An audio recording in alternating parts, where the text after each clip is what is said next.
Okay, good afternoon friends, hello everyone. तो हम लोग 11वां चैप्टर हमारा चल रहा था, जहाँ पे हमने ऑब्जेक्ट सब्जेक्ट मिरर इसके बारे में सब हमने बात की थी। उसी को कंटिन्यू करते हुए 65 मंत्रा ऑनवर्ड का मैं एक दो तीन पॉइंट है, कुछ कुछ मैंने ऑलरेडी समझा दिए हैं, पर मैं पढ़ लेती हूँ जो मैंने नोट्स बनाए। Daydreams and hallucinations are clearly seen in the mind, even though they are absent. How does that happen? Simple सवाल है। हमारे मन में हम इतनी सारी बातें देख लेते हैं, सोच लेते हैं, चित्रित कर लेते हैं, तो वो ये कैसे होता है? इसे क्या ये कैसे हम कर पाते हैं? जवाब दिया है उन्होंने, it is because of imagination. अब इमेजिनेशन को दत्तात्रेय ग्रंथ में संकल्पात्मक ऐसे शब्द उन्होंने यूज किया है। When such imagination takes place, consciousness gets clouded.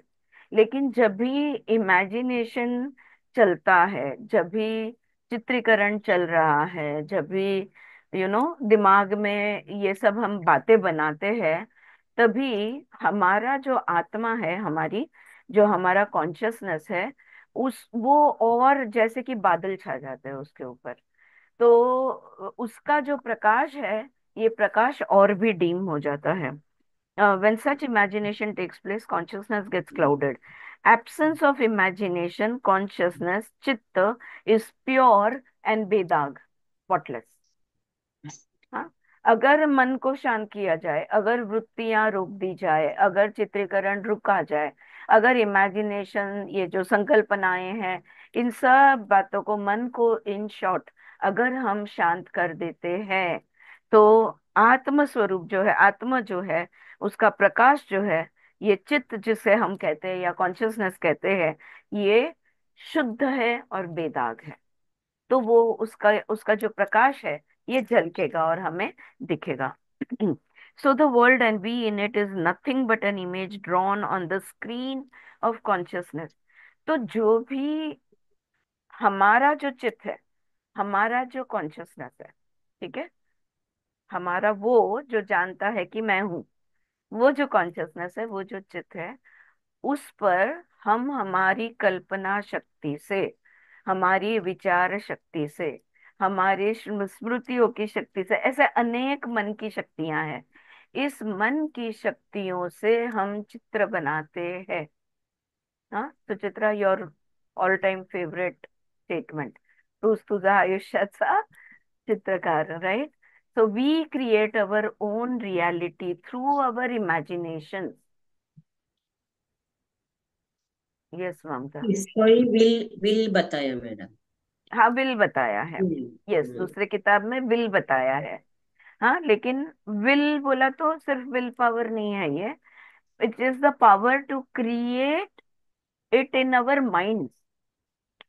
और इसलिए अगर आप देखोगे, तो मैनिफेस्टेशन जो सिखाते हैं, लॉ ऑफ अट्रैक्शन वगैरह, वो कहते हैं तुम जो चाहते हो उसको एकदम डिटेल में मन में विचार करो, डिटेल में मन में चित्रित करो, यू नो और अगर तुम्हारे माइंड का पिक्चर क्लियर है, तो वो मैनिफेस्ट भी उतना ही क्लियरली होगा।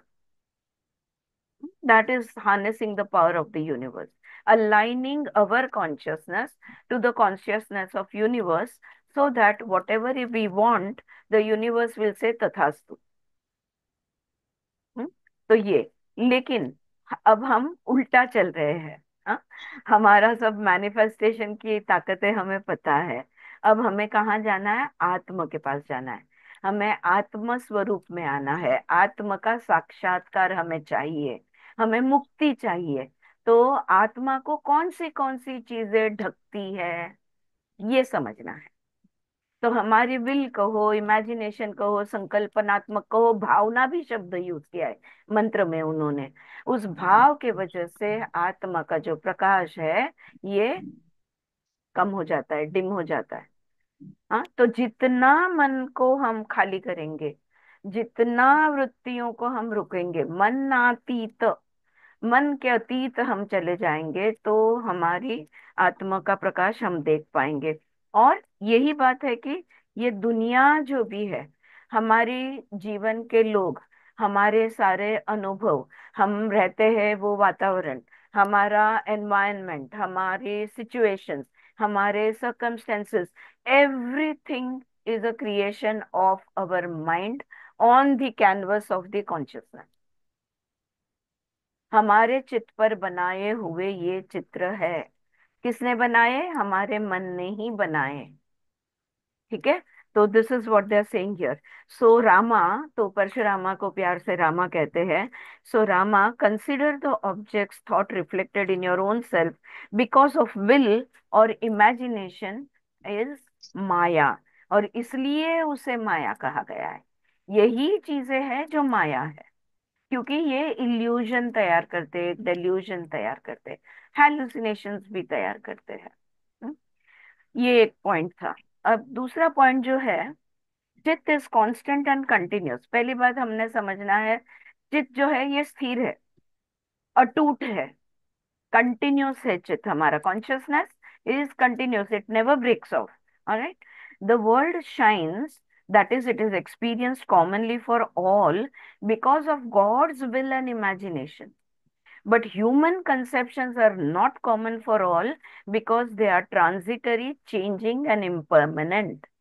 बहुत एक अलग सा एक मुद्दा यहाँ पे लिया है।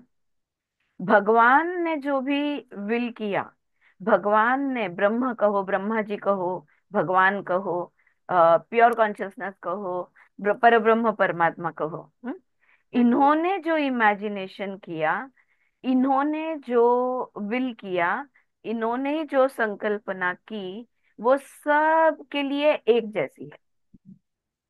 तो अगर मुझे आम का पेड़ दिख रहा है तो आपको भी आम का पेड़ ही दिखेगा। जो मुझे दिख रहा है वो आपको भी वही दिखेगा। तो हम सबके लिए उन्होंने जो क्रिएट किया है ये कॉमन है। लेकिन हम मनुष्य, हमारी सीमित कैपेसिटीज, सीमित शक्तियों के वजह से अपनी अपनी अलग अलग दुनिया बनाते हैं। और इसलिए कोई दो मनुष्य नहीं होते कि जिनकी दुनिया एक जैसी हो। बिल्कुल हूबहू आइडेंटिकल ट्विन्स है। इनका भी मन के चित्र अलग होते हैं, मन के विचार अलग होते हैं, इसलिए इनकी दुनिया अलग होती है। तो भगवान ने जो बनाया हम सबके लिए कॉमन है। और क्यों क्यों हमारा एक जैसा फिर नहीं है? अगर भगवान ने सबके लिए एक जैसा बना दिया, हम भी तो कर सकते हैं। भगवान के पास जो शक्तियां हैं वही शक्तियां हमारे पास है, चाहे सीमित क्यों ना हो। लेकिन हम वो क्यों नहीं कर सकते? आत्मा साक्षात्कार हो जाए तो भी नहीं कर सकते। क्यों? क्योंकि जो भी कुछ हम सोचते हैं, देखते हैं, समझते हैं, वो सब ट्रांजिटरी, चेंजिंग एंड इम्परमानेंट है, क्षणिक है, बदलता है, हाँ, टेम्पररी है। इसलिए अब भी हमने एकाग्रता से सोचा, ओके 50 जन मेडिटेशन करेंगे या 50,000 जन मेडिटेशन करेंगे, पर वैसा होता नहीं। कितनी भी मैं विल लगा दूं, कितना भी मैं इमेजिनेशन लगा दूं, तो भी वो होता नहीं। क्यों? क्योंकि अब भी मैंने लगाया, लेकिन अगले क्षण मैं कुछ और करने लगती हूँ। तो वो जो सातत्य है, हमारा कॉन्शियसनेस जो है वो कंटिन्यूस नहीं रहता। जैसे भगवान का एक ही कॉन्शियसनेस है, उसमें कोई ब्रेक नहीं आता। और हमारे कॉन्शियसनेस, हमारा चित्त, आप जानते हैं ना, क्षिप्त विक्षिप्त एकाग्र मूढ़, तो हमारा चित्त जो है ये बस चल विचल होते रहता है। Having said that, spiritual practitioner can acquire enough freedom to manifest objects in their minds। फिर भी जो गुरुजन है, जो महात्मा है, जो सद्गुरु लोग हैं, ये लोग देखो ऐसे करते ही गुलाब का फूल, रुद्राक्ष, हाँ, श्री एम को तो मैंने, मतलब, भले इस पे ऑन यूट्यूब, बट कैमरा टिका हुआ है उनके ऊपर, बिल्कुल हिला नहीं है। 2 बार मैंने उनको रुद्राक्ष बना। वो मैनिफेस्टेशन पॉसिबल है। हम्म? उतना तो मैनिफेस्टेशन कर ही सकते हैं। और वो हमेशा कहते हैं, प्लीज इन चीजों को बिल्कुल इम्पोर्टेंस मत दो, क्योंकि ये चीजें, शक्तियां जो है वो इसके लिए नहीं है। तो इसे हम योग भाषा में कहते हैं सिद्धियां। तो जिनके पास सिद्धियां हैं वो ऐसा मैनिफेस्टेशन कर सकते हैं। ठीक है। सो और देखो, नॉट ओनली दैट, चीजें मैनिफेस्ट करना नहीं, पर लोगों के मन बदलना, उनके दिमाग में विचार डालना, ना, वशीकरण, ये सब चीजें भी होती है ना। ये सारी शक्तियां, ये जो स्पिरिचुअल प्रैक्टिशनर है, वो अगर वो ये चीजें कर सकते हैं। All right. Now, the universe is just a projection reflection, ये मैंने आई थिंक लास्ट क्लास में ये बात समझा दी थी, एक बार पढ़ लेती हूँ।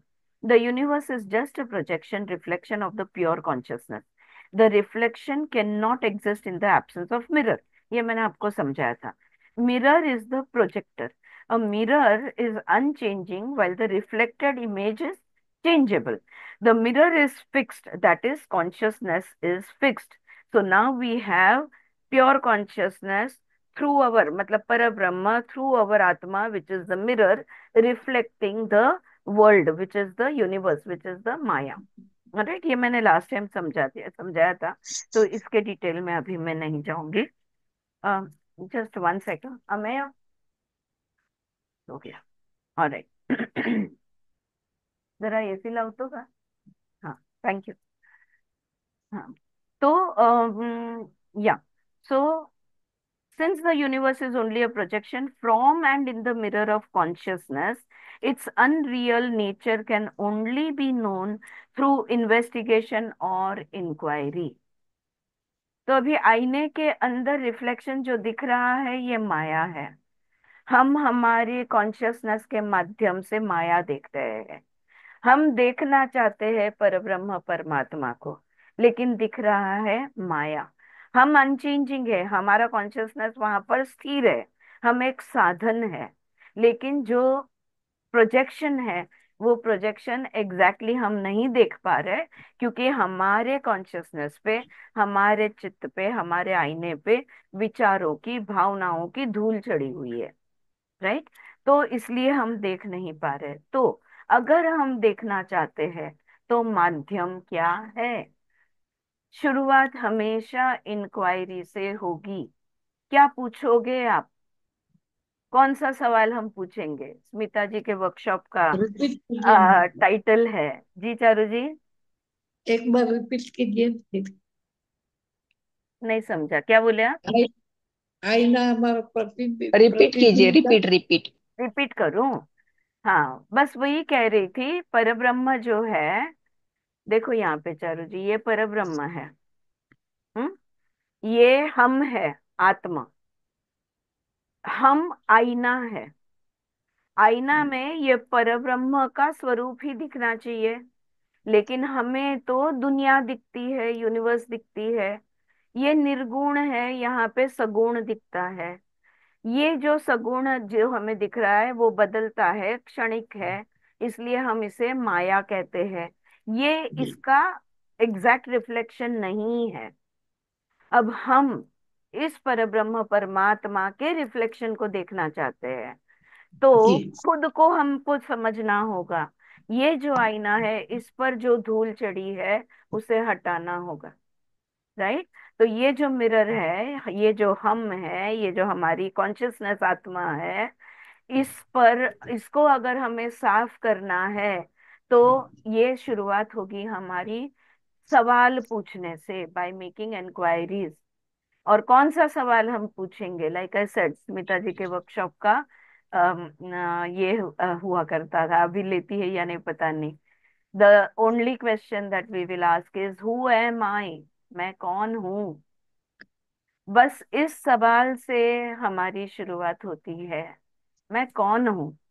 क्या मैं ये पर्सनालिटी हूँ? क्या मैं ये औरत हूँ, सिर्फ औरत हूँ? क्या मैं मन बुद्धि चित्त हूँ? मैं हूँ कौन? सो हु एम आई से शुरुआत होगी। Distinguish between the changeless truth and changeable, changeful untruth, that is the relay. सत्य क्या है, सत्य क्या है, और असत्य क्या है, इसका फर्क पहचानने लगेंगे अगर हम, तो समझ लो मार्ग पर आ गए। हम्म? तो सत्य और असत के बीच में फर्क नहीं हमें समझता।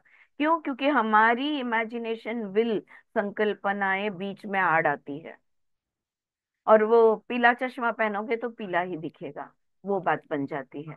ऑलराइट। सो चेंजफुल क्या है, चेंजलेस क्या है? इटर्नल ट्रुथ क्या है, रिलेटिव ट्रुथ क्या है, ये हमें देखना होगा। अगर मैं कहूं कि ये लैपटॉप मुझसे 2 फुट की दूरी पे है, ये रिलेटिव ट्रुथ हो गया, द्वैत आ गया, यहाँ पे दो चीजें आ गई, ऑब्जेक्ट एंड सब्जेक्ट आ गया। लेकिन सब कुछ एक है, ये मैं कैसे देखूं? जो परम सत्य है वो मैं कैसे देखूं? हाँ, तो यहाँ से शुरुआत होगी। All right.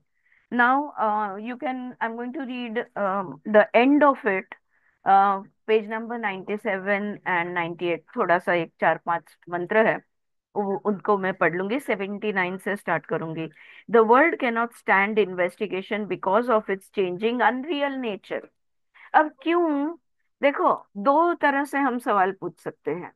अभी मैंने कहा मैं कौन हूँ, हाँ, जो इस तरफ का है, मैं यहाँ पे हूँ, मैं कौन हूँ, तो इधर सवाल पूछा। ये दुनिया क्या है, तो वो उस तरफ का सवाल आ गया, राइट? तो दुनिया क्या है? अब वो कह रहे हैं दुनिया को तुम कभी नहीं जान सकते, इस ब्रह्मांड को, इस दुनिया को तुम कभी नहीं जान सकते। कितना भी तर्क वितर्क कर लो, कितना भी अभ्यास कर लो, कुछ भी कर लो, पूरी तरह से इसे जानना नामुमकिन है। क्यों? क्योंकि ये हर पल बदलता है। सिंपल रीजन है। Isn't it simple? How can you study something which keeps changing all the time? Huh? So, just as the owl is dazzled and blinded by bright sunlight, so the world parades in glory before ignorance and disappears after right analysis. तो जैसे देखो, हमारे लिए सूर्य प्रकाश हमें प्रकाश देता है, दृष्टि देता है। लेकिन जो गुभड़ है, आउल है, क्या कहते हैं, उल्लू है, उल्लू दिन में देख नहीं पाते, उनको वो प्रकाश में, लाइट में उनको कुछ नहीं दिखता। तो वही सूर्य प्रकाश उनके लिए अंधकार बन जाता है, राइट? सो तो वैसे ही ये दुनिया को जानना, यानी अम, सब अविद्या है, सब अज्ञान है इसमें। अगर सही तरह से हमने समझने की कोशिश की तो थोड़ा बहुत हम इसे जान पाएंगे। The man sees the sunlight and is helpless in its absence, note दिया है। The owl sees in darkness and is blinded in the sunlight. Whose sight is better of the two? अब किसकी दृष्टि अच्छी है? उल्लू की जो अंधेरे में देख रहा है, या हमारी जो उजाले में देख रहे हैं? किसकी दृष्टि को आप कहोगे सही वाली दृष्टि? द्वैत की दुनिया है, हाँ, पोलैरिटीज की दुनिया है। This cannot be determined satisfactorily so that the investigation becomes lame. कोई कोई सवाल ही गलत है, जैसे विमला जी कहती है, विमला ठक्कर, सवाल गलत पूछोगे तो जवाब तुम्हें गलत ही मिलेगा, राइट? तो ये कौन सही है, उल्लू सही है या मैं सही, राइट? तो ये है 80 to 84 मंत्र में वो कहते हैं, what is food for one is poison for another, what is one thing to yogis and celestials is another to others, a long distance by one vehicle is short by another. है ना? यहाँ से चल के निकलो, या तो car से निकलो, या तो हेलीकॉप्टर से निकलो, तो डिस्टेंस तो ऑल्टर हो जाएगा। long intervals in space reflected in the mirror are themselves in it and yet unreal। देखो, हमारे रेयर व्यू पे लिखा हुआ होता है, ऑब्जेक्ट्स में appear closer than what they seem to be, may be closer than what is reflected। है ना? कार के मिरर्स में लिखा हुआ होता है। आईने में से हमें लगता है पीछे की गाड़ी अभी काफी दूर है, लेकिन होती है ज्यादा नजदीक। हाँ, तो ये जो एरर है, ये जो रिफ्लेक्शन एरर कहेंगे हम इसे, ये एरर को कंसिडरेशन में लेना होगा। In this way investigation becomes indeterminate by itself। Investigation and the object investigated are both indeterminate। ये नहीं है कि जिसको हम समझने की कोशिश कर रहे हैं वो बदलता है। मैंने कहा ना, हम दुनिया को नहीं समझ सकते क्योंकि दुनिया हर पल बदलती है। सिर्फ वो बदल नहीं रहा है, हम भी हर पल बदल रहे हैं। जब दोनों अस्थिर है, तब तुम्हें निर्णय कहाँ से मिलेगा? तुम्हें रीडिंग्स कहाँ से मिलेंगे when both of them are vibrating at different levels, right? So and the only constant factor underlying both is consciousness. अगर कॉमन पॉइंट हर चीज में अगर हमें निकालनी है तो बस वो है कि सब कुछ एनर्जी है, सब कुछ आत्मा है, सब कुछ कॉन्शियसनेस है। पत्थर में, पेड़ों में, हमने देखा ना, सांसों के रूप में पेड़ों में रहते हैं, मन के रूप में प्राणियों में रहते हैं। Consciousness operates as breath in trees, and as mind in animals, and as viveka in human beings, हमने देखा ना। तो उनकी सजगता कम हो ज्यादा हो सकती है, लेकिन कॉन्शियसनेस है ही है। कण कण में कॉन्शियसनेस है, सर्वव्यापी है वो। Right. So nothing can else can stand beside it, बस यही एक निर्णय हम ले सकते हैं। 85th लास्ट मंत्र में वो कहते हैं, that which shines as is her majesty the absolute consciousness, thus the universe is only the self, the one and only Tripura. Alright. So जो है वही त्रिपुरा है। आई एम, हम कहते हैं ना जेन में भी कहते हैं, just know thy self, I am, मैं हूं, बस इतनी ही सजगता रखो। वो जो है उसी को त्रिपुरा कहते हैं। ऑलराइट, इस चैप्टर में किसी को कुछ सवाल? All good? Do you remember the last class? अगर कुछ लिखा है और सवाल है तो पूछ लो। Shall we move on to the next chapter? तो चैप्टर 12, 12वें चैप्टर पे हम जा रहे हैं। उसका टाइटल है the appearance of the reality of the universe depends on the strength of will of creation. अभी हमने बात की कि जो हमारा सत्य है, देखो हमारा सत्य रिलेटिव ट्रुथ है, राइट। लेकिन वो भी कहाँ से आया? मेरी जो परिस्थिति है, आपकी जो परिस्थिति है, हर एक की जो अपनी अपनी जो भी कुछ आपका जीवन है, हर एक का जीवन अपने अपने सोच विचार के हिसाब से बनता गया है, राइट। तो ब्रह्मांड का जो सत्य है, या ऐसा कह लो हमारे लिए जीवन का जो सत्य है, ये किस पर आधारित है? ब्रह्मांड का सत्य जो है, ये निर्मिति की ताकत, यानी निर्मिति का विल, या जिसे हम कहेंगे इमेजिनेशन, उस पर आधारित है, भावना पर आधारित है। ओके। ब्रह्मा जी ने भावना इतनी तीव्र की, ब्रह्मा जी की भावना इतनी फोकस थी कि ये पूरा ब्रह्मांड बन गया, राइट। तो ये बात है, यहाँ पे दृढ़ भावना होना जरूरी है। So how to manifest, how to create, ये भी बनेगा। लेकिन 12वें चैप्टर में अच्छी कहानी है, बहुत इंटरेस्टिंग है। ये कहानी हम में से कुछ लोग इन शॉर्ट में हमने रिसेंटली सुनी है, पर I will go into it. Okay. तो दत्तात्रेय के जो समझाया उन्होंने वो समझा, पर फिर भी परशुराम अभी भी इसमें थे, अभी भी सवाल उठ रहे थे। तो आप जो भी बोल रहे हो वो सही है, लेकिन how is it that this world appears to be real to me and to others who are both intelligent and shrewd?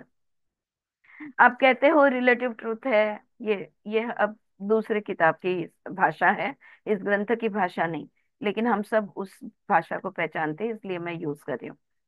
परम सत्य, eternal truth and relative truth, सत्य और असत, ये जो है। आप कह रहे हो ये दुनिया असत है, और आपका जो आर्ग्यूमेंट है मैं समझ गया, आपकी बात मुझे मंजूर है। अगर ये असत इसलिए कही जाती है, इस दुनिया को असत इसलिए कहा जाता है, क्यों? क्योंकि ये बदलता है, ये क्षणिक है, राइट, एंड टेम्पररी है, राइट। तो इसलिए हम इसे कहते हैं कि ये, पर ये महसूस हमें सॉलिड होता है,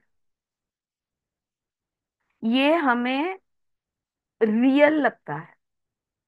ये जो हमारी दुनिया है, ये हमारी दुनिया हमें एब्सोल्युटली रियल लगता है। कोई आर्ग्यूमेंट देगा कि काटो तो खून तो निकलता है, मारो तो लगता है, तो ये अनरियल कैसे हो गया, ये असत कैसे हो गया? तो ये हमारे लिए तो बिल्कुल सत्य लग रहा है हमें, और वो भी किनको सच लग रहा है? जो बुद्धिशाली है, जो श्रूड है, समझते हैं, ऐसे ज्ञानी लोगों को ये दुनिया सच्ची लगती है। ये जिसको आप माया कह रहे हो, जिसको आप इल्यूजन कह रहे हो, ये दुनिया हम सबको सत्य लग रही है, सत्य लग रही है। ये कैसे, ये बात को कैसे समझे? Why does it continue to seem to be real to me even though I have heard you say otherwise? और अभी अभी आपने मुझे समझा दिया कि ये दुनिया एक माया है, एक इल्यूजन है, एक भ्रम है, फिर भी मुझे ये दुनिया सत्य लग रही है। ऐसा क्यों? हम्म?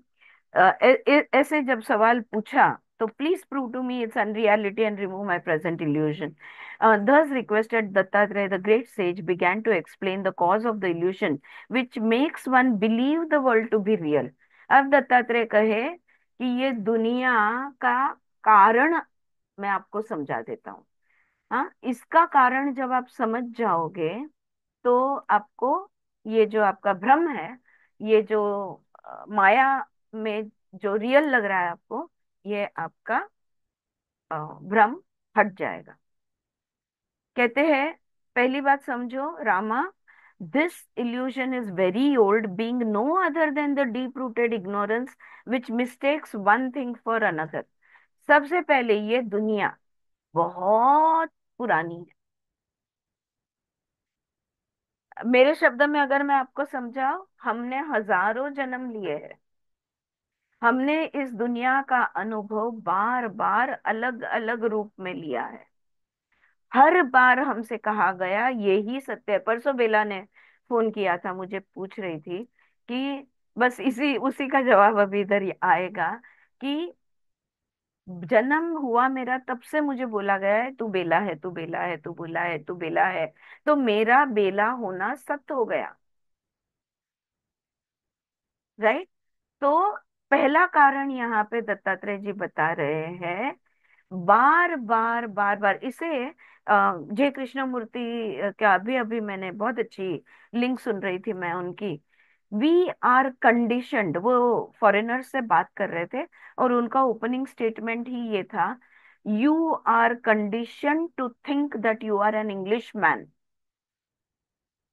मुझे कहा गया है मैं भारतीय हूँ, मैं भारतीय हूँ, मैं भारतीय हूँ। भारतीय होना मेरा सत्य बन गया। You get it? It is a very old conditioning and it is a very strong conditioning. हाँ, तो वो पहली बात यहाँ पे जो परशुराम जी को समझा रहे हैं दत्तात्रेय, वो ये है कि पहले तो ये समझो कि ये तुम्हें, तुम पर इसके संस्कार किए गए हैं। हाँ, तो ये पहली बात। See how the true self has been ignored and the body has been identified with the self। तुम्हारे शरीर को उंगली दिखाकर कहा गया है तुम आरती हो, तुम औरत हो, तुम आरती हो, तुम औरत हो। और मेरा जो आत्मा है, ये आत्मा कहीं भी पिक्चर में नहीं आया। मुझे ये कभी भी नहीं कहा गया तुम एक आत्मा हो, तुम्हारी आत्मा को नाम दिया है आरती। तुम्हारी आत्मा ने स्त्री रूप लिया है, और इसको नाम दिया गया है इस दुनिया में व्यवहारिक कारण से तुम्हें एक नाम दिया गया है। ये कभी नहीं बताया जाता। इसलिए consider this foul body comprised of blood and bones besides that unblemished pure intelligence. अब देखो, खून बदलता है, शरीर बदलता है, पेशी बदलता है, सब कुछ, ये हड्डियां बदलती है, कमजोर होती है, ज्यादा डेंस हो जाती है, बहुत कुछ होता है। वही एक आत्मा है जो अचल, अनचेंजिंग है, जो नित्य है। जो अनित्य है उसको विपश्यना जो करते हैं उनकी भाषा में, जो अनित्य है उसको नित्य बताया गया है। अनित्य को नित्य समझना, यही अंधकार, यही इग्नोरेंस, यही अविद्या, अज्ञान है। राइट? क्यों हुआ? कंडीशनिंग। ठीक है, ये दो point. Even the gross body becomes mistaken for crystal clear consciousness by mere force of habit. आदत हो गई है हमें, खुद को सिर्फ औरत समझना, खुद को सिर्फ ये समझना वो समझना, सिर्फ इसी नाम से खुद को जानना। राइट। नाइन्थ मंत्र में वो कहते हैं, so also the universe has repeatedly been taken to be real, so that it now looks as if it were actually real. The remedy lies in the change of outlook. इस ब्रह्मांड को, इस दुनिया को हम रियल समझ रहे हैं, सच समझ रहे हैं। नजरिया बदलने की जरूरत है। हाँ। The world becomes for one whatever one is accustom to think. अब वो जो इंग्लिश मैन था, उसको बताया गया तुम ब्रिटिशर हो, तुम इंग्लिश मैन हो, तो वो खुद को इंग्लिश मैन समझता है। मुझे बताया गया तुम भारतीय हो, तो मैं खुद को भारतीय समझती हूँ। Right.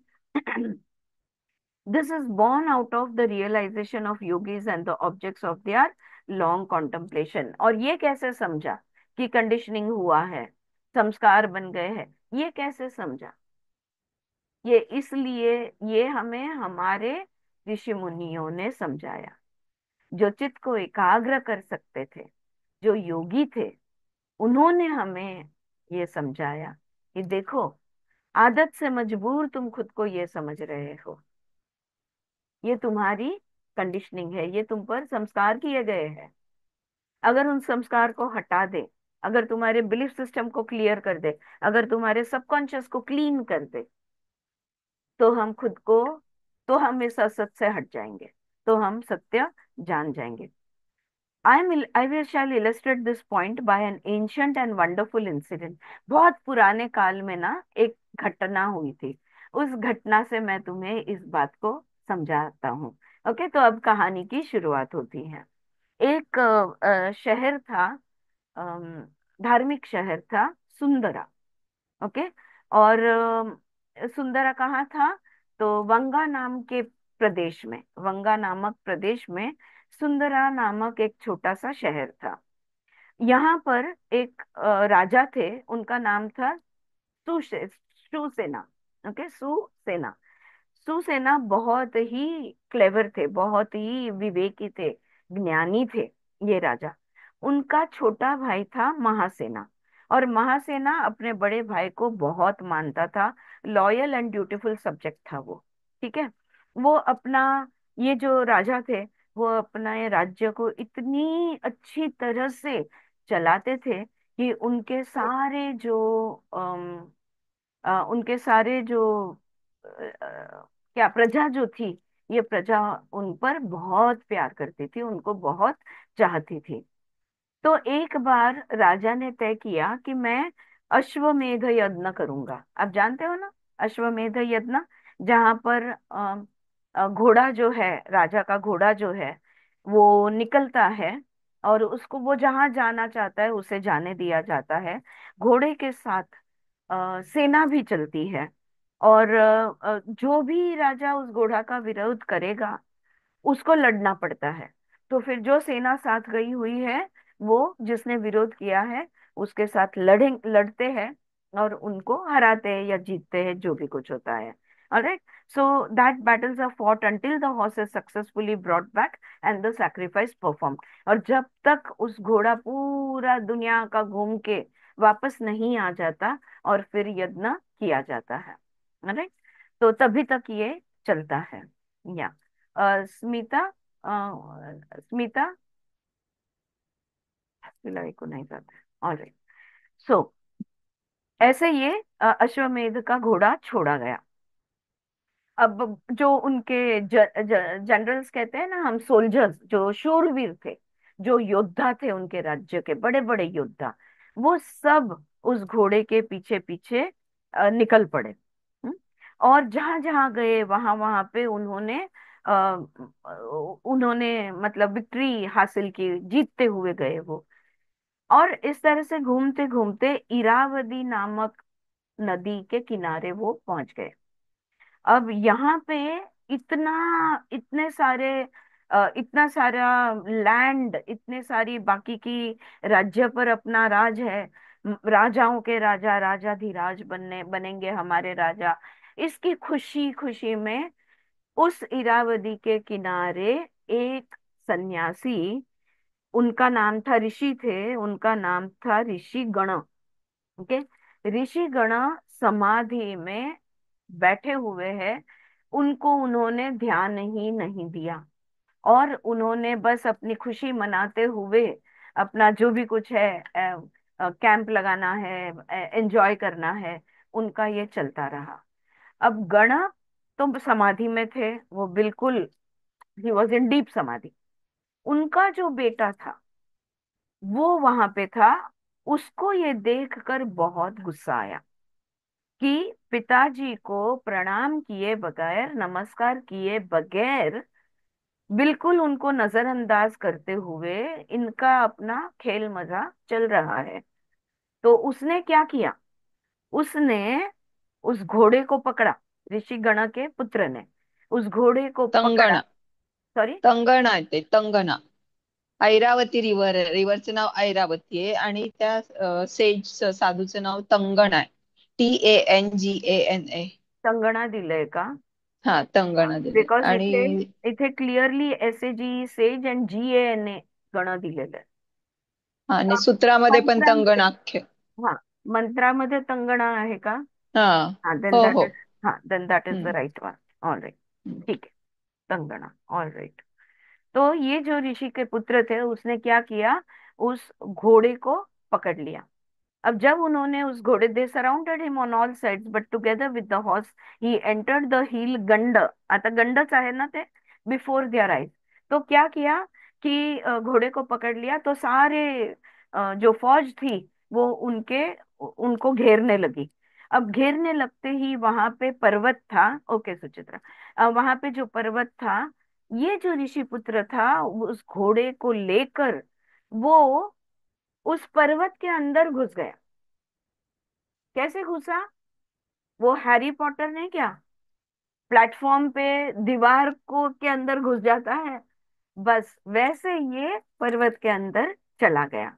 The sages son reappeared with a huge army, fought the enemy, defeated them and destroyed Susena's army. और फिर आप बाहर जब आया तब उसके साथ बहुत बड़ी सेना लेकर आया, और उसने क्या किया, युद्ध किया, और सुसेना की पूरी जो आर्मी थी उसको पूरी तरह से साफ कर दिया, उनको हरा दिया। बहुत लोगों को उन्होंने बंदी भी बनाया, और बंदियों को लेकर फिर पर्वत के अंदर चले गए। लेकिन कुछ लोग वहां से भाग निकले। वो भाग गए और सुसेना के पास गए और उनसे कहा कि ऐसा ऐसा सब हुआ है। आश्चर्य लगा सुसेना को, ऐसा ये कौन है जो इस तरह से हमारे घोड़े को रोक रहा है। उसने अपने भाई को यानी महासेना को बुलाया और उससे कहा कि जाओ और देखो क्या बात बनी है। लेकिन एक बात ध्यान रखना, जो तपस्वी वहां पे बैठे हैं तपस्या करने, उनको कभी, उनको थोड़ा भी अपमानित नहीं करना, या उनकी सेवा खातिरदारी में कोई गड़बड़ नहीं करना, क्योंकि वो सर्वशक्तिशाली होते हैं। अगर उन्होंने एक आधा श्राप दे दिया तो तुम भस्म हो जाओगे। तो ख्याल रहे कि उनके सामने अपना गर्व नहीं दिखाना। ऋषियों के सामने हमेशा विनम्र होके जाना जरूरी होता है। ये बात उसको समझाई और उसको भेजा। महासेना वहां पे आए। आते ही वो सीधा जो तंगना ऋषि थे उनकी उनके पास गए।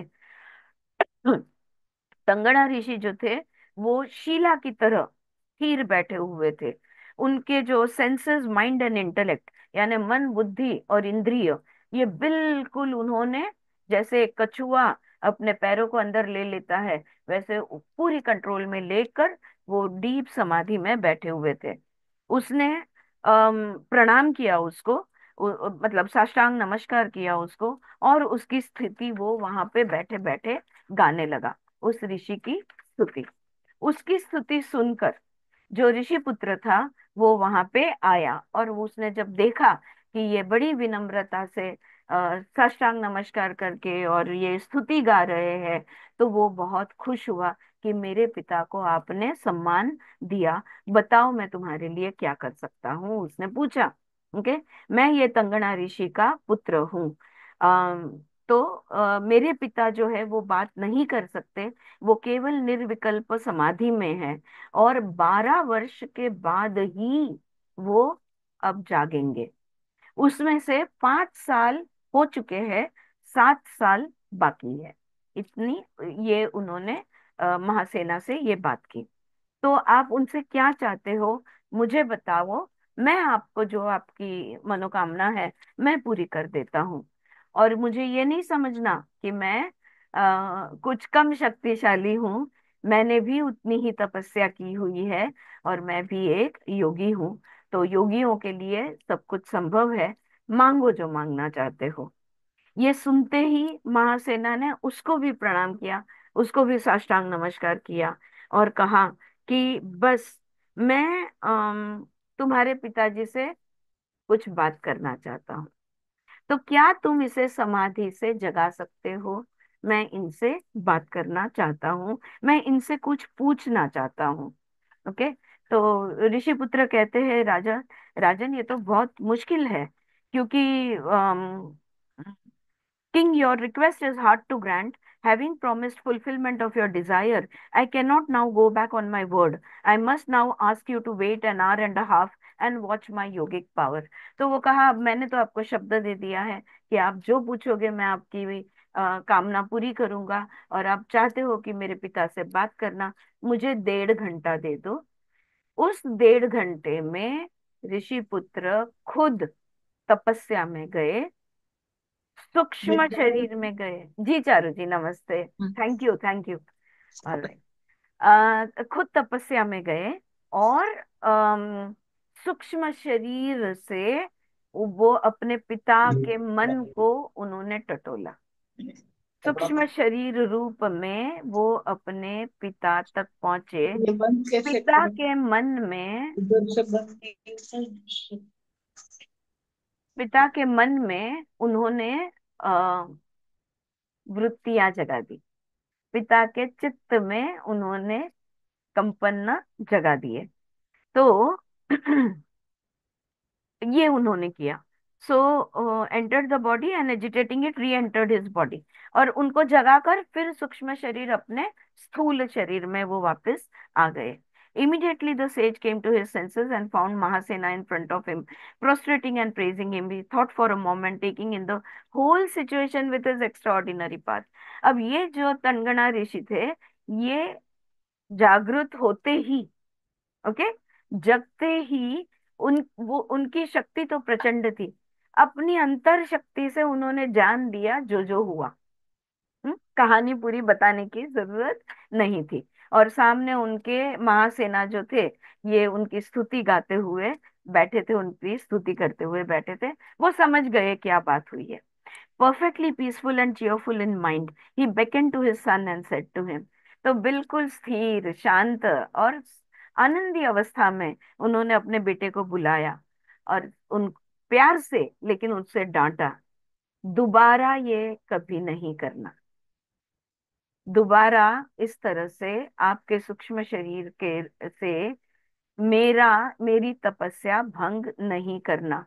Penance is only possible and can progress without obstruction because the kings protects yogis. To interfere with a sacrifice is always reprehensible and never to be countenanced by this good. तो एक तो तपस्या भंग नहीं करना, नहीं, I am sorry.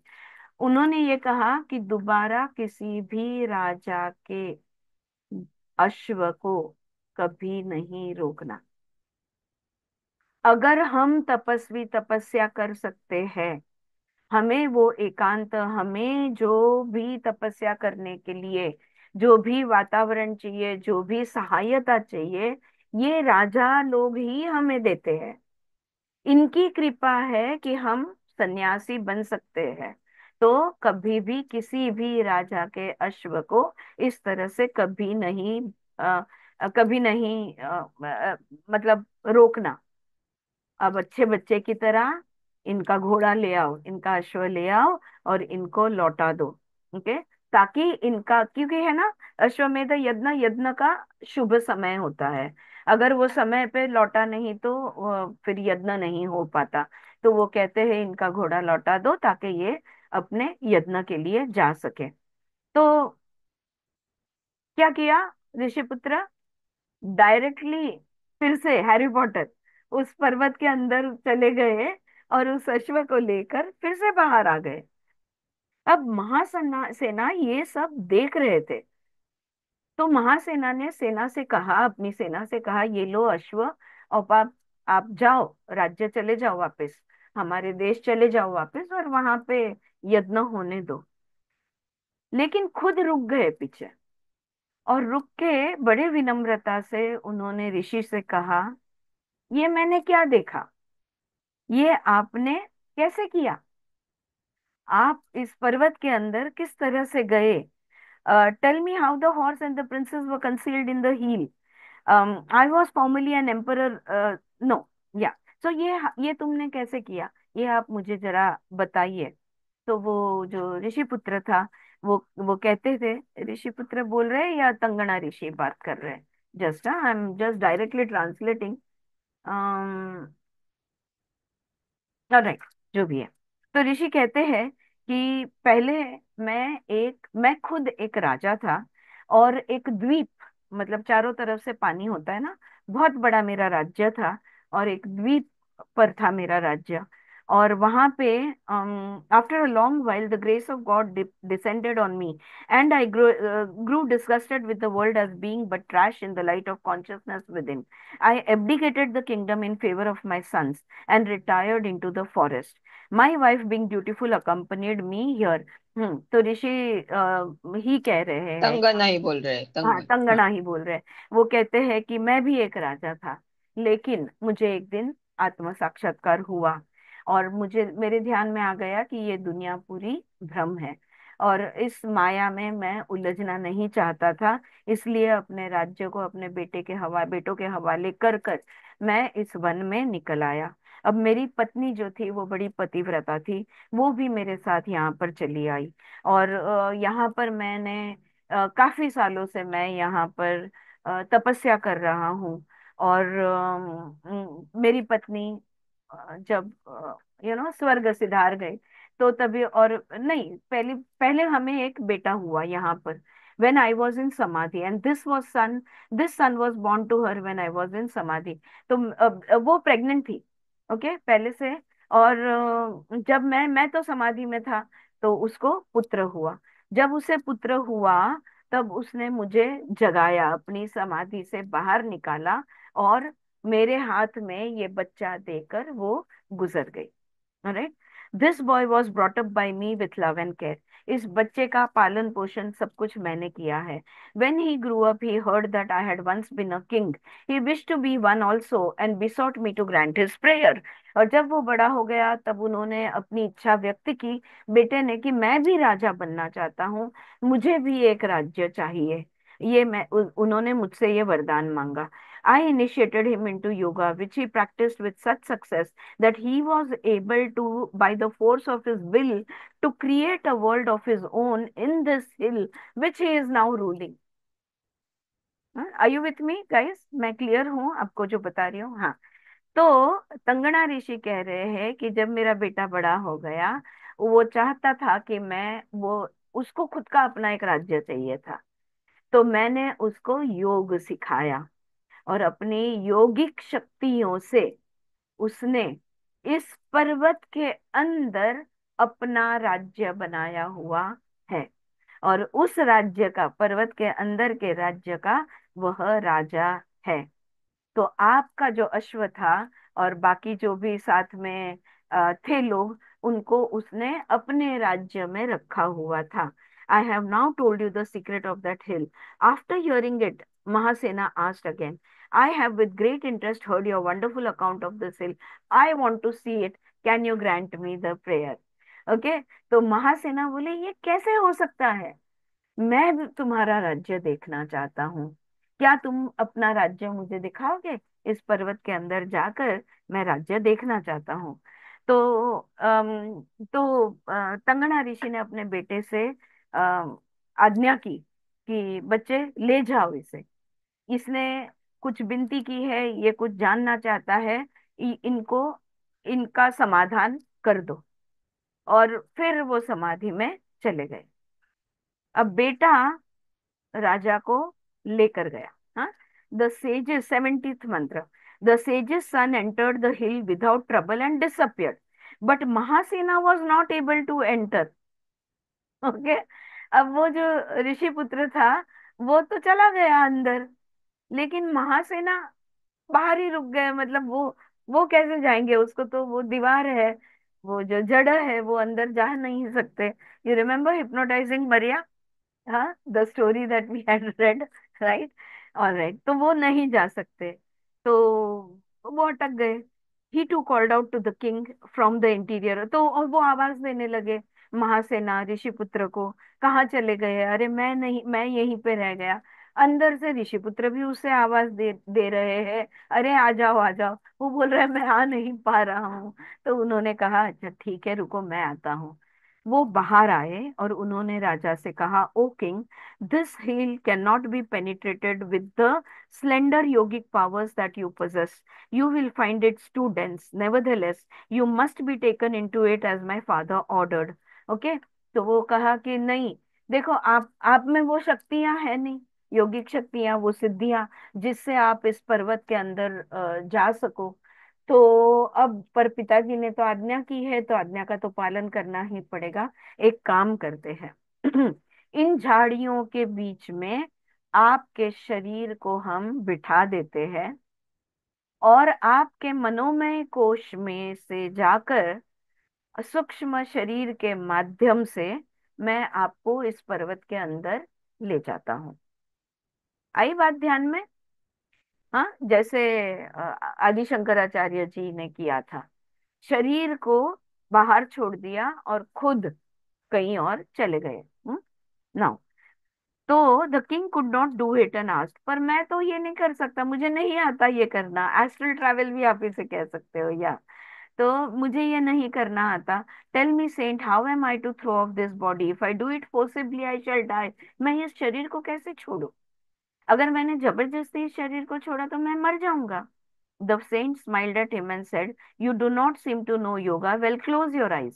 The king closed his eyes. The saint forthwith entered into him, took the other subtle body and left the gross body in the hole.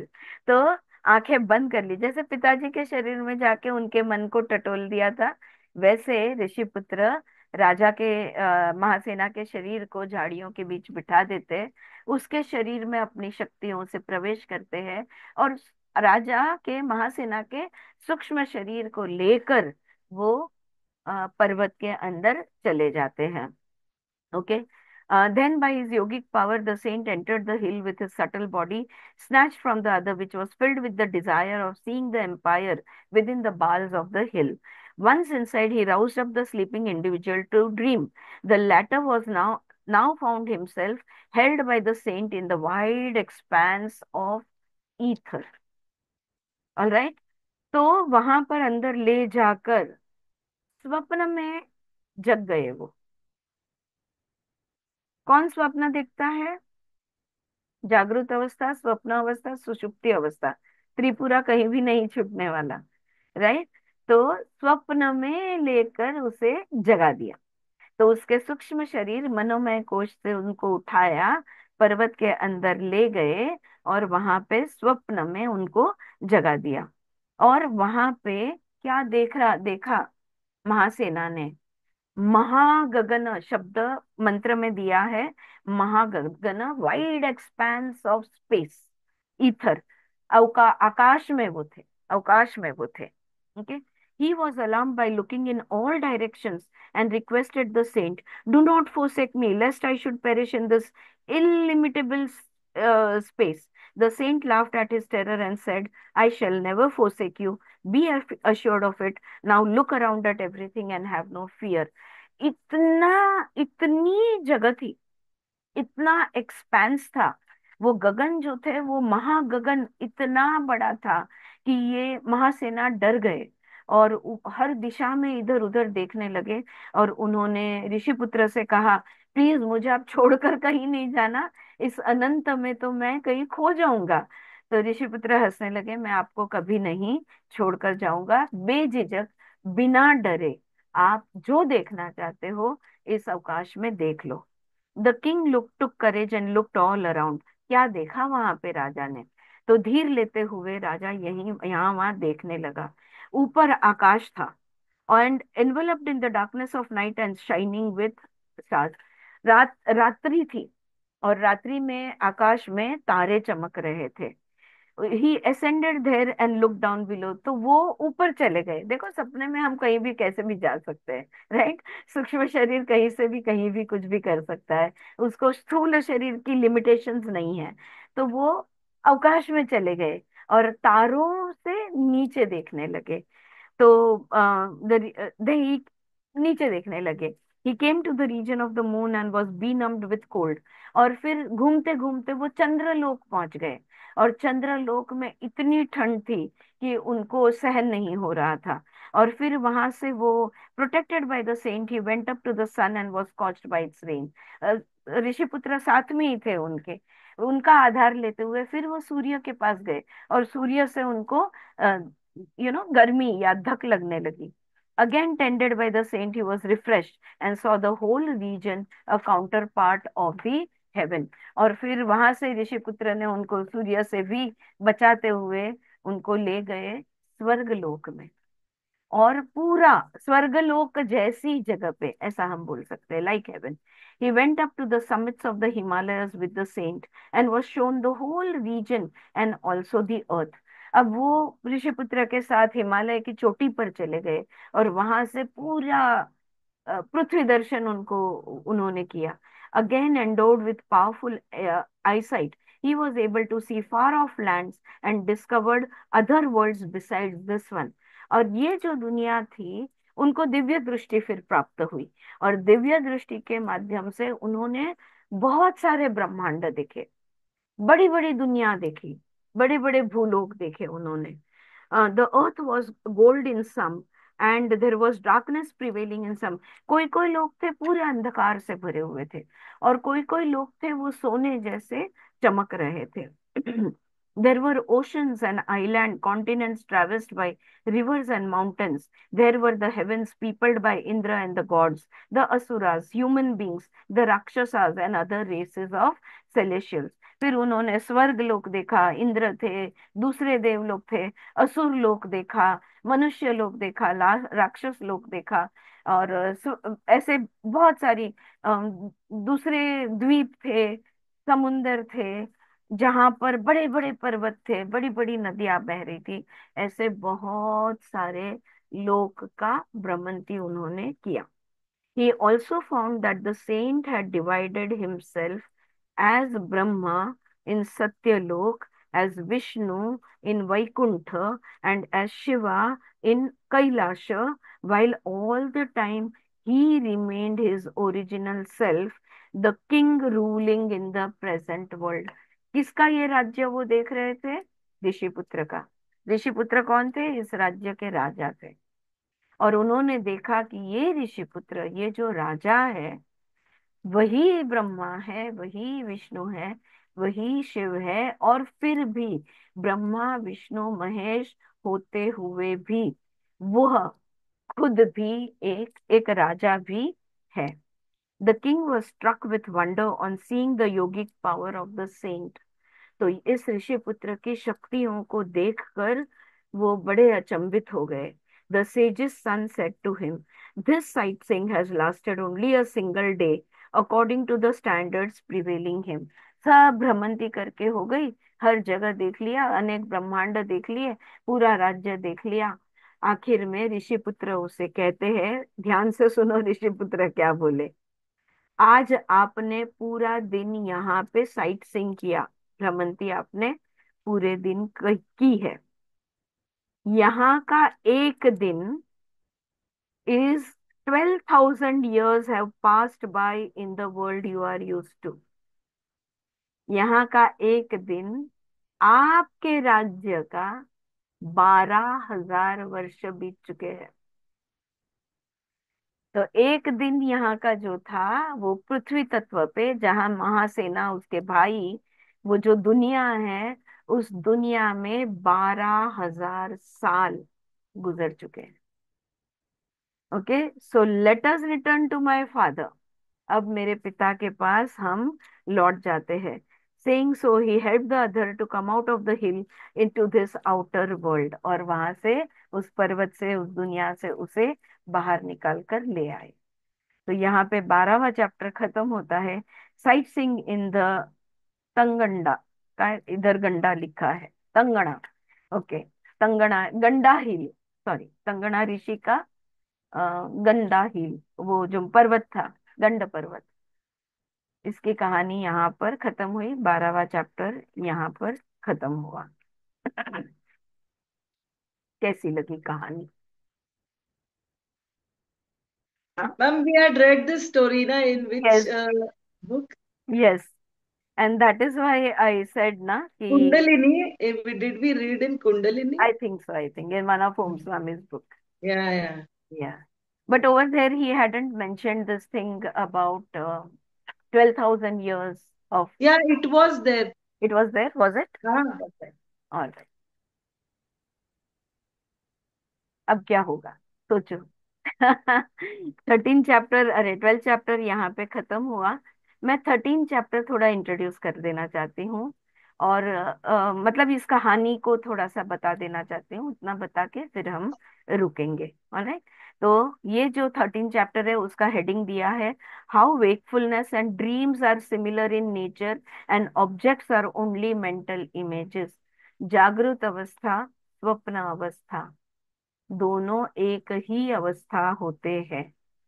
और जो भी हमें स्थूल चीजें जो दिखती है, ऑब्जेक्ट्स, ये हमारे मन की कल्पना है। हाँ। तो बहुत ये again this chapter I am not going to read mantra to mantra और from either of the PDFs. मैंने अपने नोट्स शॉर्ट में बना दिए हैं, हाँ, ताकि समझने में आसानी हो। अ, जितना सिंप्लीफाई कर सकती थी उतना किया है। तो थोड़ी सी कहानी का क्या हुआ देखते हैं। The Rishiputra made Mahasena sleep and joined his subtle astral body with his physical body and woke him up. फिर से सुला दिया। ऋषिपुत्र ने महासेना को सुला दिया बाहर लाकर, और उसको उसके मनोमय कोश से फिर से उसको अपने शरीर में छोड़ आए। ओके। और फिर बाद में वो जब शरीर में प्रवेश कर लिया तो उसको जगा दिया। One day in that world, but 12,000 earth years were past. Everything had changed. सोचो आप, 12,000 वर्ष में क्या क्या बदल सकता है। लोग तो गए, राइट, लैंडस्केप बदल गया, जो झाड़ जो वृक्ष थे, जो वन था, वो बदल गया। जो अ, जो पृथ्वी थी वहां पे, जो लैंड थी वहां पे, जिसका जो भी यू नो ये वो जो भी उसका लैंडस्केपिंग रहेगा, वो बदल गया। नदियां बदल जाएगी, नदियाँ, महासागर बदल जाएंगे सब। बिल्कुल, नदियां बदल जाएगी, महासागर। जहां पे खारा पानी था वहां पे मीठा आ गया, जहां मीठा पानी था वो खारा हो गया, जहां पानी था वहां पे सूखा पड़ गया, और जहां पे पानी सूखा था वहां पे पानी आ गया। हाँ। हर चीज 12,000 वर्षों में सब कुछ बदल जाएगा। कितनी पीढ़ियां आकर नष्ट हो गई, फैमिली मेंबर्स तो सब गए, राइट, भाषाएं बदल गई, लोगों के पहनावे बदल गए, अटायर्स चेंज हो गए, लोग खुद बदल गए, उनकी संस्कृति बदल गई, उनकी भाषा बदल गई, सब कुछ बदल गया। Okay. Same earth, but everything had change. है तो वही भूलोक, वह पृथ्वीलोक, लेकिन सब कुछ बदल गया। The Kings brother Greaves for his family, kingdom, friends and feels a great loss. Only the Rishi still remains in समाधि। जो नहीं बदला था वहां पे वो एक थी, जो तंगना ऋषि थे, वो अब भी समाधि में बैठे हुए थे, लेकिन बाकी सब कुछ बदल गया था। और ये वहां पर ऋषि पुत्र वहां पर रोने लगे, मेरा भाई कहाँ है, मेरे माता पिता, मेरा राज्य। बहुत दुख मनाने लगे वो वहां पर। शोका शोका क्या कहते हैं, शोकालीन हो गए, मतलब शौक करने लगे, ग्रीविंग, रोने। Shokakul. What is it? Shokakul. शोकाकुल। ओके। तो वो बहुत ही मतलब कैसे, अब उनकी जो और भी डिटेल यहाँ पे काफी दी है जो मैंने एक्चुअली डिटेल में लिखा नहीं, बट अभी थोड़ा सा समय है तो बता दूं। वो जो what was Vanga your country with Sundara your capital is now a jungle infested with jackals and wild animals. तो उस तरह से वो उन्होंने क्या कहते हैं, कूल होते हैं ना राजाओं के, तो वो भी सारे बदल गए थे, सब कुछ ही बदल गया था। महासेना heard all that the sage's son said and fainted from shock। अब महासेना ने ये सुनकर वो तो शौक से बेहोश हो गए। Then being brought around by his companion, he was overcome by grief and mourned the loss of his royal brother, brother's son, own wife and children। और बहुत ही वो दुख मनाने लगे वहां पे। होश में उनको लाया गया and then he was very. और थोड़ी देर के बाद, after a short time, the sage's son assuaged his grief with wise words. Being a sensible man, why do you mourn and at whose loss? तो वो सवाल पूछते हैं, क्यों तुम शोक मना रहे हो? यू नो, किसके जाने का दुख है तुम्हें? किस चीज का तुम दुख कर रहे हो? A sensible man never does anything without a purpose. To act without discernment is childish। ये तो बचपना है। जो विवेकी व्यक्ति है वो क्यों शौक मनाएगा? किस चीज का शौक मना रहे हो तुम? Think now and tell me what loss grieves you and what purpose your grief will serve. कौन सा दुख हो रहा है तुम्हें? किस चीज का क्या खो दिया है तुमने, जिसके वजह से तुम इतना दुख तुम्हें हो रहा है? और दुख करने से क्या मिलेगा? What will you get? You know, दुख करने से क्या होगा? Asked thus Mahasena, who was still inconsolable, retorted, Great sage that you are, can you not understand the cause of my sorrow? How is it that you seek the reason of my grief when I have lost my all? A man is generally sad when only one in his family dies. I have lost all my family and relatives, and you ask me why I am sad? अगर हमारा एक व्यक्ति गुजर जाए, चला जाए, तो हमें कितना दुख होता है। और यहाँ पे मेरा पूरा खानदान चला गया है, और फिर भी तुम मुझे पूछ रहे हो कि इस तरह से दुख क्यों मना रहे हो? राइट। तो टेल मी, तो ऋषिपुत्र कहते हैं उसे, and still you ask me why do I grieve. I am reading a bit from my notes and a little bit of from here. So loss, such loss is not, हाँ, yeah. तो ऋषिपुत्र उसे जवाब देते हैं, tell me, do you think that if you don't grieve, you will be committing a sin? And or do you think that grieving will bring them back? बोलता है, मैं तुम्हें एक बात पूछता हूँ, अगर तुमने शौक नहीं किया तो तुम्हें लगता है कि तुम्हें ऐसा, कि तुम कोई पाप कर रहे हो क्या? कहने का मतलब है, दुख मनाना जरूरी है? अगर दुखी नहीं हुए तो तुमसे कोई अपराध हो रहा है, कोई पाप हो रहा है, ऐसा तुम सोचते हो? और मुझे ये बताओ, क्या दुख मनाने से कोई वापस आएगा? You know, I feel this is a question, for many of us. I read a beautiful book in the last few days. I finished it day before. It was absolutely, the whole book is on death. Wonderful book. I'll share a little bit of it on WhatsApp. इतना, इतनी इतनी सुंदर थी वो किताब। I am telling you कि मृत्यु, सबको मृत्यु का भय है ना, हम सबको अभिनिवेश है। हम जिंदगी से इतना प्यार करते हैं और मरने से डरते हैं। मृत्यु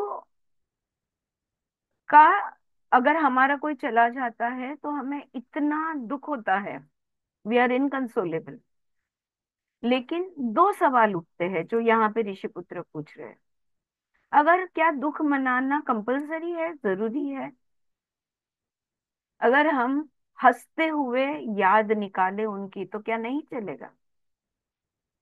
हाँ, पहली बात तो क्या ये पाप समझते हो आप? और दूसरी बात, दुख मनाने से वो लौट आएंगे? I think this is a good point, good questions, to stop, I think. Or should I just give me one moment, okay? Rishiputra, tell me, do you think that if you don't grieve, you will be committing a sin? And or do you think that grieving will bring them back? Reflect with courage and calmness. इस तरह से ऋषिपुत्र उन्हें समझाते हैं और बोलते हैं धैर्य रखो और धैर्य से सोचो और शांति से सोच कर समझ कर फिर जवाब दो। Such loss is not fresh, your four fathers have died before. क्या पहली बार आपके कुटुंब में मृत्यु हुई है? कितनी पीढ़ियां हमारी मृत्यु लोग जा चुकी है। कितनी पीढ़ियां। क्या, आगे वो पूछते हैं, have you ever मोर्न there loss?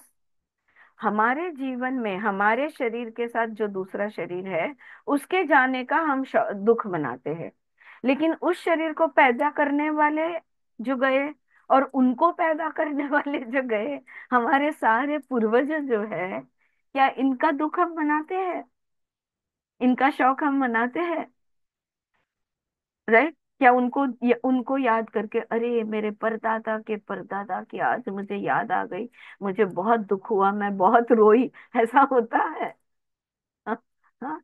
तो वो ऋषिपुत्र उसे समझाते हैं कि शांत हो जाओ और थोड़ा शांति से सोचो जो मैंने आपको पूछा है, और सोच समझकर फिर मुझसे सवाल करो, ऐसा उन्होंने पूछा। उन्होंने बोला।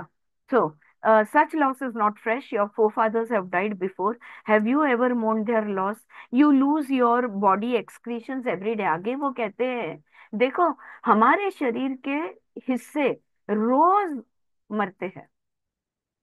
right? Simple. Cells live for 120 days and then they are replaced by new cells. Right? अच्छा, जो खाना खाया है वो मल के रूप में रोज हम बाहर शरीर के फेंक देते हैं, तो क्या शौक मनाते हैं? दुख मनाते हैं? You lose your body excretions every day which is a part of the body, yet you don't grieve because you are not your body, so why grieve their bodies। तो शरीर से जो भी पसीना निकल जाता है, पेशियां बदल जाती है, रोज हमारा शरीर मरता है, हर पल मरता है और रोज नया होता है, तो हम दुख नहीं मनाते। तो खुद के शरीर का दुख नहीं मनाते हो और दूसरे शरीर का काय का दुख आप मना रहे हो? हाँ? ऐसा वो उसे समझाते हैं और फिर उसे कहते हैं कि आप शांत हो जाओ, आप बैठो, सोचो, चिंतन मनन करो और फिर मुझसे बात करो। और महासेना रिफ्लेक्टेड फॉर वन मुहूर्त, एक मुहूर्त यानी 48 मिनट्स, एक मुहूर्त तक महासेना ने चिंतन मनन किया और फिर उन्होंने सवाल पूछना शुरू किया। ओके, यहाँ से हमारा आध्यात्मिक अभ्यास शुरू होता है। तो वो हम अगले क्लास में लेंगे। यहाँ पे रुकते हैं। ओके। अब क्या चर्चा होती है? बहुत है, बहुत सारी बातें हैं। 13th and 14th chapter, there is a lot of explanations and बहुत सारी थियोरीज और बहुत सारी चीजें हैं। 13वां और 14वां चैप्टर बहुत इम्पोर्टेंट है। ऑलमोस्ट सब कुछ कवर किया गया है। सारा थियोरेटिकल फिलोसॉफी ऑफ क्रिएशन इसमें कवर किया गया। ऑलराइट। कल से नहीं, नेक्स्ट क्लास से हम इसे पढ़ना शुरू करेंगे। Did you get the understand the story? जिन्होंने पहले नहीं सुनी थी, ध्यान में आ गई कहानी? और स्टोरी इम्पोर्टेंट है क्योंकि इसमें दो अवस्थाएं, अगर सोचा जाए तो कहानी में दो अवस्थाओं की बात हो रही है। एक जो भूलोक में इन the present, that is the जागृत अवस्था, और एक वो पर्वत के अंदर जो चला गया था, वो था स्वप्न लोक, तो स्वप्न अवस्था। तो दो अवस्था को तो यहाँ पे उन्होंने कहानी में से क्लियर किया और ये क्लियरली बता दिया, जो भी कुछ यहाँ है वो भी वहां है। वही मन, वही इंद्रिय जागृत अवस्था में भी कार्य करते हैं, बुद्धि, सब कुछ। और वही सारी हमारी जो कैपेबिलिटीज है, हमारी कैपेसिटीज है, शक्तियां जो है, they also function in the dream लोक। तो जैसे देखो हमारे कर्मेंद्रिय, हाथ पैर वगैरह वगैरह, बोलना करना, ज्ञानेंद्रिय, देखना सुनना, सूंघना, रस वगैरह, और मन जो इनके सब के कार्यों को देखता है, जागृत अवस्था में ये सब कार्यरत होते हैं, फंक्शनिंग होते हैं, वर्किंग होते हैं। स्वप्न में भी सब फंक्शनिंग होता है, वर्किंग होता है। कार्यरत होता है। राइट। तो दोनों अवस्था एक बराबर बताई गई है। अगर आप सांख्य योग, सॉरी, सांख्य शास्त्र अगर आप पढ़ो, उसमें भी यही दिया गया है। मांडुक्य में भी यही दिया गया है। ये जहाँ पे ये जो दो अवस्था है, मांडुक्य उपनिषद, ये दोनों एक जैसी है, जागृत और स्वप्न। Alright, any questions? All good? Right. अभी थोड़ा ब्रेक हो गया। ब्रेक कहानी के माध्यम से थोड़ा थियोरेटिकल में ब्रेक मिल जाता है। Now please prepare yourself for some solid theory from our next class. अगले 2-3 क्लास रहेंगे, नोट्स निकालोगे तो अच्छा रहेगा। Yes Jyoti, tell us. हा. खूप छान त्या स्वप्न अवस्था आणि जागृत अवस्था हाँ आणि त्याच्यामधलं स्थूल शरीर, सूक्ष्म शरीर आणि लाईफ कसं आहे की रेग्युलर बेसिसवर बर्थ अँड जीवन आणि मृत्यू म्हणजे खूप हो, छान शब्दामध्ये समजून सांगितलंस. Thank you. Thank you, thank you. So now असं जर थेरॉटिकली सांगितलं असतं ना तर ते समजलं नसतं, स्टोरी मधून ते उलट छान सांगितलं तर समजलं. छान हा. समज। हम्म. आता अभी ज्योति जी ने बोला स्थूल शरीर, सूक्ष्म शरीर। ओके, बस एक एक एक मिनट में बता दूं। स्थूल शरीर जो है, ये हमारा फिजिकल बॉडी है। इसके अंदर सारे ऑर्गन्स है, सिस्टम्स है, फिजियोलॉजी, एनाटॉमी फिजियोलॉजी जिसको हम कहते हैं, ये हमारा स्थूल शरीर है।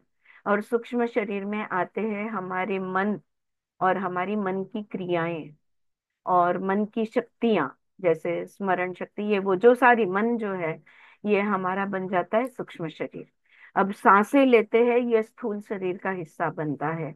लेकिन सांसों के माध्यम से प्राण शक्ति का जो वहन है, ये सूक्ष्म शरीर का हिस्सा बन जाता है। Okay, so we don't have only the physical body, we also have the subtle body, subtle body which consists of our mental body and of our प्राणमय कोश, मनोमय कोश, विज्ञानमय कोश, सब सूक्ष्म शरीर में आएगा। अरे म्हणजे हाँ त्या स्टोरीमध्ये त्या साधूचा मुलगा हाँ, ज्या वेळेला त्या पर्वताच्या आत जातो म्हणजे तो सूक्ष्म शरीराने जातो ना. तो स्वतः स्थूल शरीराने जातो, कारण हा. त्याच्यामध्ये ती सिद्धी असते। ओके. अख्खी ब्रह्मांड निर्मितीची सिद्धी त्याच्यामध्ये होती, जी त्यांनी त्या डोंगराच्या आत बनवली। पण आपल्यासाठी ते स्वप्न अवस्था बनून जाते। जो राजपुत्र आहे, राजाचा जो भाऊ आहे महासेना, तो नाही जाऊ शकत। त्याचं स्थूल शरीर मध्ये ती क्षमता नाहीये आत जाण्याची, तेवढी योग केलेला नाहीये त्यांनी, आणि म्हणून सूक्ष्म शरीराच्या माध्यमातून जातो। तो ज्योति जी, हमारे साथ भी यही होता है। जो भी हम जागृत अवस्था में नहीं कर सकते, हम स्वप्न में करते हैं। तो जागृत अवस्था में हमारा कॉन्शियस माइंड इन एक्शन है, स्वप्न अवस्था हमारे सबकॉन्शियस से उभरती है। तो सबकॉन्शियस बिकम्स अवर सटल बॉडी। आ रही है बात ध्यान में? Conscious and subconscious, dreams come from सब द सबकॉन्शियस। तो सूक्ष्म शरीर से, इसलिए स्वप्न हम कहते हैं सूचक है। स्वप्न को अर्थ होता है, स्वप्न हमें कुछ दिखाने या बताने आते हैं। They are the messages, dreams are the messages from our subconscious, ऐसे कहा जाता है। राइट। तो I ड्रीम, had got या, I had got dream of Cookie's death oh, even when she was. Premonition, हाँ, Yes. जिसको हम Like premonition, before I left for Canada last year, हाँ February, I went in on 31st March. हाँ, तो February I first got a dream, मतलब हम्म पहली बार मुझे सपना आया। हम्म, कुकी was good. या, उसको हिप फ्रैक्चर हुआ था एंड उसने उससे रिकवर भी कर लिया था and she was just 11.5 years. Right, तो मेरे को ड्रीम आया, कुकी पहला ड्रीम आया मेरे को कि कुकी भाग रही है और हम उसके पीछे पीछे भाग रहे हम्म, हैं एंड मैं और श्रुति, और पकड़ में ही नहीं आ रही है वो हमारे। फिर सडनली वो भी, मतलब वो देख रही है, उसको हम्म, रुकना है पर वो रुक नहीं पा रही है राइट, एंड वो एक हट में घुस जाती है सो दैट वी कैन, मतलब वो शी कैन स्टॉप। राइट, तो हम उसको पकड़ के लेके आते हैं, ऐसा हुआ। एक हम्म, ड्रीम आया। हम्म। फिर दूसरा ड्रीम ये आया। अभी अभी ये जो है स्वप्ना, इस सपने को अभी आप बहुत अलग रीत से समझोगे, तभी आपके ध्यान में नहीं आया होगा। नहीं आया था। लेकिन अब कि वो जा रही थी, उनको पकड़ के तुमने वापस लाया। लाया, और जो वो फ्रैक्चर हुआ था एंड वो काफी तबीयत ठीक खराब हुई थी, बिल्कुल। मतलब रिलेटेड टू बोन ओनली, ऐसे Yes, वो शिवर ओके, तो उसको हमने रिकवर कर लिया। कर लिया, राइट। फिर सेकेंड ड्रीम मेरे को बिफोर जाने से पहले ही दूसरा ड्रीम आया, ऐसे ही फिर से भाग रही है भाग रही है भाग रही है, हम उसके पीछे भाग रहे हैं, मैं और श्रुति, और वो जाके तालाब में कूद जाती है। तो मैं उसको बोलती हूँ, कुकी तुम you are a natural swimmer, तुम डॉग हो, तुम स्विम कर सकती हो, स्विम करो, आ जाओ किनारे पे आ जाओ, पर वो डूब जाती। डूब जाती। See, and see, symbols, dreams are to be interpreted. Dreams yes. में जो भी हम देखते हैं, they are all symbolism, language of symbolism. अगर symbolism हमको समझता है, तो अभी देखो पानी देखा आपने, हम्म। and she developed kidney issues. Am I right? या Yeah. या So, you can see how it's it it was या symbolically एंड showing. मैं उसके बाद तुरंत मैं निकल गई, मतलब वो सब हुआ तो that after that dream few days only I left. तो मेरे को वही अंदर से थोड़ा ये हो रहा था कि क्या होगा, मेरे को ऐसे 2 बार क्यों ड्रीम आया।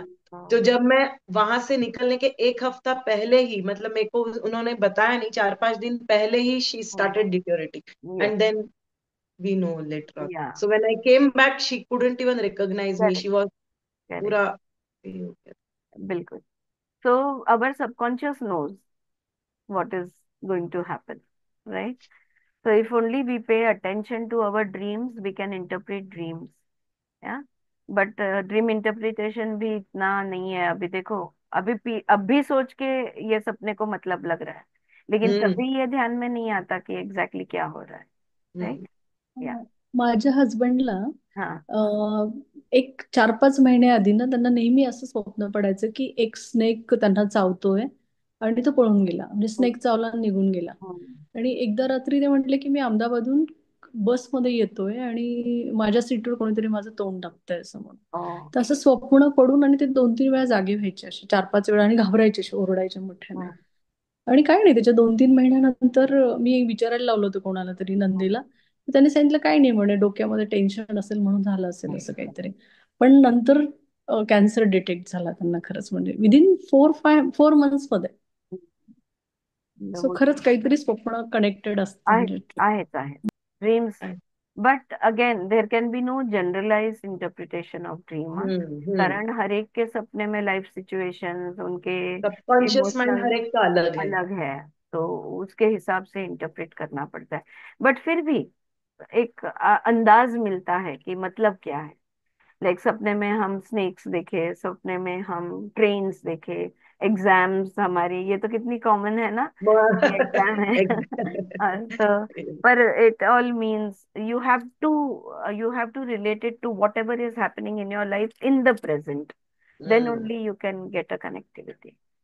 And just before her death फिर से वो मेरे सपने में आई थी कुकी, बिफोर जस्ट एक वीक पहले, कि पहले। मेरे पास अभी टाइम नहीं है, I hmm. I have to leave now. Hmm.